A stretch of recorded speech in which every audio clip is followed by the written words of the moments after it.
Bismillahirrahmanirrahim. Assalamualaikum warahmatullahi wabarakatuh. Alhamdulillahilladzi hadana lihada wa ma kunna linahtadiya laula an hadana Allah. Asyhadu an la ilaha illallah wa asyhadu anna Muhammadan abduhu wa rasuluhu la nabiyya wa la rasula ba'dah. Amma ba'd. Alhamdulillah, puji syukur kita panjatkan kepada Allah Subhanahu wa taala yang masih memberikan kesehatan, kesempatan kepada kita semua sehingga kita masih dapat belajar dan menuntut ilmu walaupun dengan kondisi saat ini. Itu adalah sebuah karunia yang sangat besar yang Allah Subhanahu wa taala berikan hanya kepada hamba-hamba pilihan, kepada orang-orang pilihan. Jadi kita harus bersyukur Allah pilih kita di antara jutaan miliaran manusia yang ada di atas permukaan bumi ini. Salawat dan salam tak lupa pula kita kirimkan kepada Nabiullah Muhammad sallallahu alaihi wasallam, kepada para keluarga, sahabat serta orang-orang yang senantiasa istiqomah, senantiasa berada di atas sunnah beliau sampai nanti datangnya ketetapan Allah Subhanahu wa taala. Anak-anak sekalian yang rahmati Allah Subhanahu wa taala, sebelum kita melanjutkan pelajaran kita di materi iman, Ustaz sedikit ingin menasehati diri pribadi Ustaz dan umumnya kepada kita semua untuk tetap semangat dalam belajar, untuk tetap semangat dalam menuntut ilmu walaupun dalam keadaan yang tidak seperti biasanya ketika kita berada di kelas. Tapi itu bukan sebuah penghalang untuk kita terus belajar, karena perintah belajar itu adalah perintah Allah Subhanahu wa taala dan musibah ini juga datangnya dari Allah Subhanahu wa taala. Jadi momen ini adalah momen untuk melihat bagaimanakah keimanan kita yang selama ini kita yakini atau kita percayai. Jadi kita akan melihat apakah kita termasuk orang-orang yang benar-benar beriman kepada Allah Subhanahu wa taala ketika diuji. Apakah kita termasuk hamba-hamba Allah yang percaya bahwasanya ujian ini adalah untuk mengangkat derajat kita di sisi Allah Subhanahu wa taala dengan kesabaran yang kita miliki. Jadi anak-anakku sekalian, walaupun kita kondisinya dalam kondisi yang bisa dibilang tidak seperti biasanya, yaitu Allah uji kita dengan sebuah wabah penyakit, bukan berarti kita harus berhenti belajar. Karena berhenti belajar yaitu ketika kita atau nyawa kita sudah tidak berada di badan kita lagi, atau ketika kita sudah meninggalkan dunia ini. Itulah baru kita berhenti belajar. Tapi selama masih ada ruh yang Allah titipkan di jasad kita, maka kita harus selalu belajar. Apapun keadaannya kita harus selalu belajar. Bahkan dari musibah ini kita bisa belajar apa sih hikmah yang Allah inginkan dari musibah ini. Itu yang kita harus cari, atau itu yang harus kita tadabburi. Kenapa Allah menguji kita di saat seperti ini? Nah, teman-teman, anak-anakku sekalian rahmati Allah Subhanahu wa taala, selanjutnya kita akan mulai pelajaran kita saat ini, yaitu materi iman. Kita mulai dengan membaca basmalah. Bismillahirrahmanirrahim. Kita berdoa kepada Allah Subhanahu wa taala agar diberikan ilmu yang bermanfaat. Allahumma inna nas'aluka ilman nafi'an wa rizqan thayyiban wa amalan mutaqabbala. Amin ya rabbal alamin. Anak-anak sekalian rahmati Allah Subhanahu wa taala, kita masih berada di tema tata surya, dan pembahasan saat ini adalah kita akan membahas subtema bulan, ya. Ini bulan terdapat di dalam Quran surat Al-Insyiqaq, surat ke-84 ayat 18.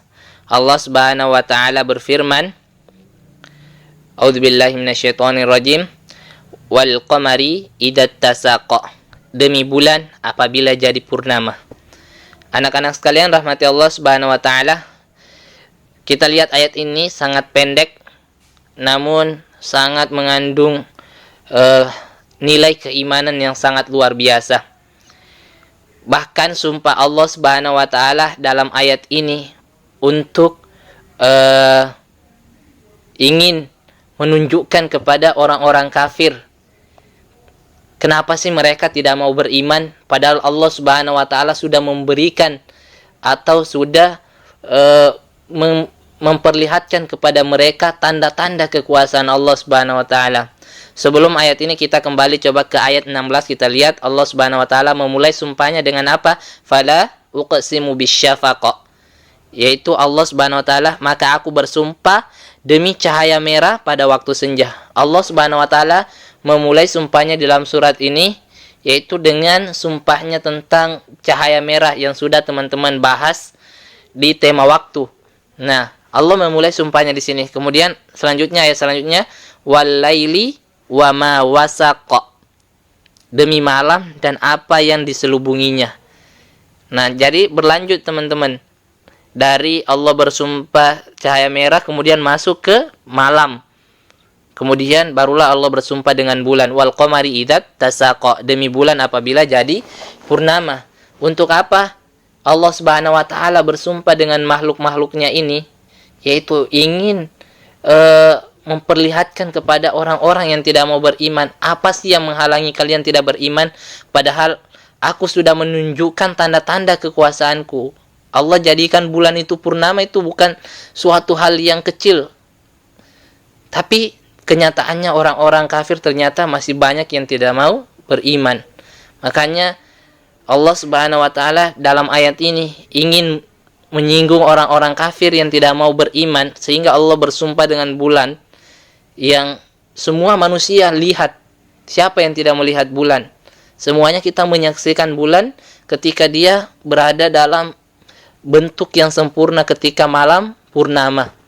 Di sini disebutkan, ulama menyebutkan bahwasanya bulan purnama itu terjadi pada malam-malam pertengahan bulan, atau yang sering atau mungkin kita sudah tahu yang disebut dengan ayyamul bid.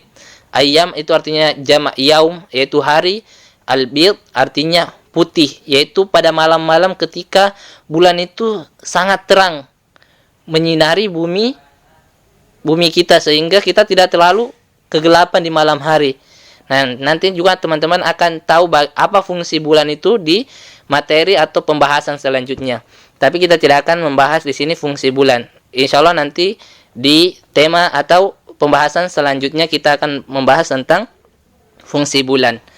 Nah, makanya ayat lanjutan ini, lanjutan ayat 18 ini, Allah Subhanahu wa taala menjadikan jawabul qasam dari jawab dari sumpah Allah Subhanahu wa taala, yaitu latarkabunna tabaqan an tabaqa.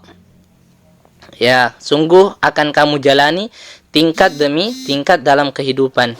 Jadi, anak-anak sekalian, dalam kehidupan kita akan melewati fase demi fase.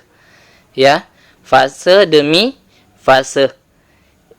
Ada tingkatan demi tingkatan. Coba kita sekarang merenung. Kita pikirkan bagaimana awal kita lahir di dunia ini. Apakah kita mengetahui sesuatu? Tidak. Makanya kata Allah dalam Al-Quran, la ta'lamuna syai'a. Kamu sekalian tidak mengetahui sesuatu. Nah, kemudian Allah menjadikan pendengaran kita yang pertama kali berfungsi. Ya, pendengaran kita awal kali berfungsi, kemudian Allah fungsikan penglihatan kita. Setelah itu kita belajar bagaimana kita tengkurap. Setelah itu kita belajar bagaimana kita duduk. Baru kita belajar bagaimana berdiri. Setelah kita bisa berdiri, kita belajar bagaimana berjalan. Setelah kita bisa berjalan, kita belajar bagaimana berlari. Itu yang namanya tingkat demi tingkat atau fase demi fase. Itu semua Allah jadikan bukan hanya begitu saja. Allah ingin kita mentadaburi bahwasanya semuanya itu tidak ada yang secara langsung bisa ada. Coba anak-anak sekalian, Allah menjadikan alam semesta ini dengan 6 masa. Allah bisa saja ciptakan alam semesta ini dengan sekejap. Allah mengatakan kun fayakun, jadi maka jadilah. Tapi Allah menjadikan alam semesta ini dengan 6 masa, biar kita belajar bahwasanya semuanya butuh proses. Teman-teman gak bisa langsung belajar atau langsung bisa hafal 30 juz. Semuanya butuh proses. Satu ayat demi satu ayat, 2 ayat, ditambah lagi besoknya 3 ayat, sampai teman-teman nanti bisa hafal 30 juz. Itu semuanya butuh proses. Untuk apa kita belajar semuanya itu? Kenapa kita belajar semuanya butuh proses? Agar kita semakin yakin bahwasanya kehidupan kita itu diatur oleh Allah Subhanahu wa ta'ala. Allah ingin lihat dalam menjalani proses itu siapakah di antara kita yang paling sabar, siapakah di antara kita yang paling baik dalam menjalani proses kehidupan kita ini. Kita di dunia ini bukan untuk bersenang-senang, anak-anak sekalian. Kita di dunia ini bukan untuk berfoya-foya, tapi kita ingin Allah uji kita di dunia ini. Sekarang kita lagi diuji. Allah ingin lihat siapa sih dengan ujian ini yang nanti keluar dari ujian ini menjadi orang yang lebih baik. Jadi makanya dalam ayat ini Allah bersumpah dengan bulan itu ingin menyinggung orang-orang kafir. Kenapa sih mereka tidak mau beriman padahal Allah sudah memberikan tanda-tanda kekuasaannya. Allah sudah menjelaskan juga bahwasanya semuanya kehidupan kita ini akan ada fase. Nah, makanya Allah menyinggung orang-orang kafir. Makanya kata Allah setelah ayat 20 itu fama lahum la yu'minun. Maka mengapa mereka tidak mau beriman?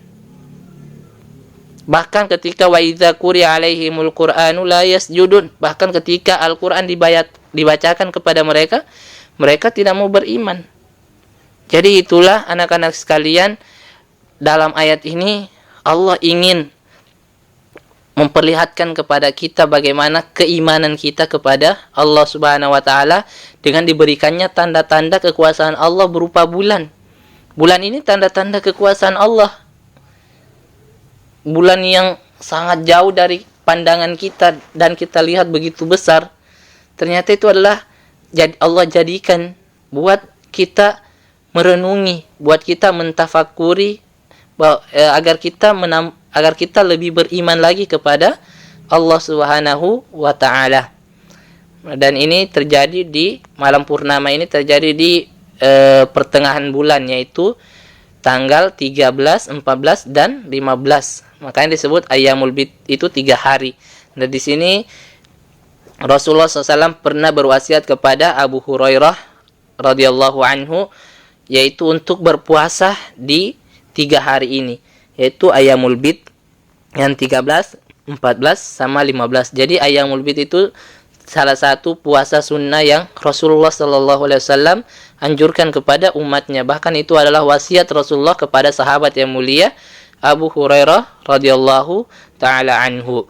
Nah, selanjutnya anak-anak sekalian, nanti anak-anak sekalian melihat fase-fase bulan itu ada di LK. Teman-teman lihat bagaimana Allah Subhanahu wa taala, bagaimana fase bulan dari awal bulan sampai nanti menjadi bulan purnama dan kembali mengecil dan mengecil lagi. Nah, anak-anak sekalian yang rahmati Allah Subhanahu wa taala, itu juga dijelaskan oleh Allah Subhanahu wa taala, nanti ada di surat Yasin, boleh dibaca oleh teman-teman di rumah dan dipelajari lagi bagaimana kekuasaan Allah Subhanahu wa taala dalam merubah posisi bulan sampai kembali bulan itu menjadi purnama. Itu teman-teman bisa pelajari bersama ayah bunda.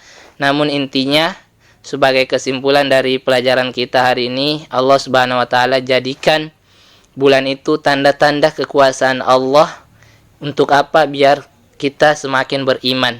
Jangan sampai Allah sudah jadikan bulan tanda-tanda kekuasaannya, kita masih tidak mau beriman. Nah, apa bedanya kita dengan orang-orang kafir yang sudah melihat tanda-tanda kekuasaan Allah, tapi mereka juga tetap tidak mau beriman. Itu saja dari Ustadz. Mohon maaf atas segala kekurangan dan kekhilafan. Dan apabila ada yang ingin ditanyakan, boleh bertanya ke guru iman masing-masing. Ustadz akhiri dengan ucapan hamdalah, alhamdulillahirabbil alamin.